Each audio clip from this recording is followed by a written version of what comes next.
جن پہ قرضے ہیں نا جو تنگ دست ہیں. نبی پاک کے پھپھی کے بیٹے تھے حضرت زبیر بن عوام رضی اللہ تعالیٰ، وہ انتقال کر گئے. ان کا جب وصال ہوا تو 10 لاکھ دینار کا قرضہ تھا ان پر، اور جو زمین انہوں نے چھوڑی وہ زمین بنجر تھی. لو سن لے، جن پر قرضہ چڑھا ہوگا وہ نسخہ بھی سن لے.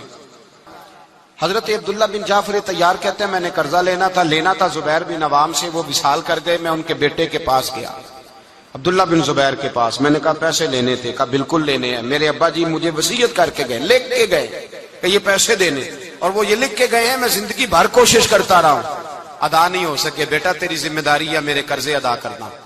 عبداللہ بن زبیر رضی اللہ تعالیٰ عنہ کہنے لگے میں انشاءاللہ آپ کی رقم دے دوں گا. ایک زمین کا ٹکڑا ہے وہ بھی بنجر ہے، اس میں بھی کوئی کھیتی نہیں اگتی، سبزہ نہیں ہوتا، بنجر ہے، پانی کوئی نہیں. حضرت سیدنا عبداللہ بن جعفر کہنے لگے تو اس طرح کر، وہ مجھے ساری نہ دے، اس میں سے تھوڑی سی مجھے دے دے، میں 10 لاکھ دینار کے عوض وہی رکھ لیتا، تیرے باپ کا قرضہ ادا ہو گیا، دے تو صحیح.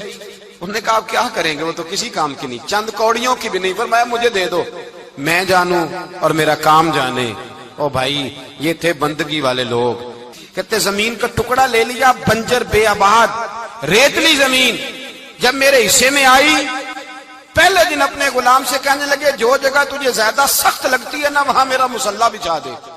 غلام نے مصلی بچھایا تو عبداللہ بن جعفر نے اللہ اکبر کہہ کے نیت باندھی، نماز کی، سر سجدے میں رکھا، رونے لگے.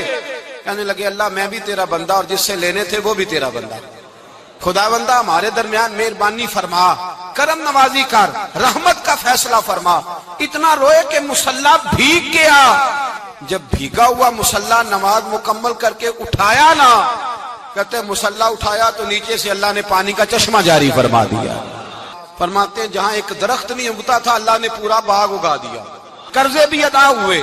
حضرت زبیر بن عوام کے بچوں کے پاس مال دولت بھی بچ گیا. خدا کے بندو بات سمجھو، رب فرماتا ہے تو مسجد آدھا میں تجھے برکت عطا کروں گا.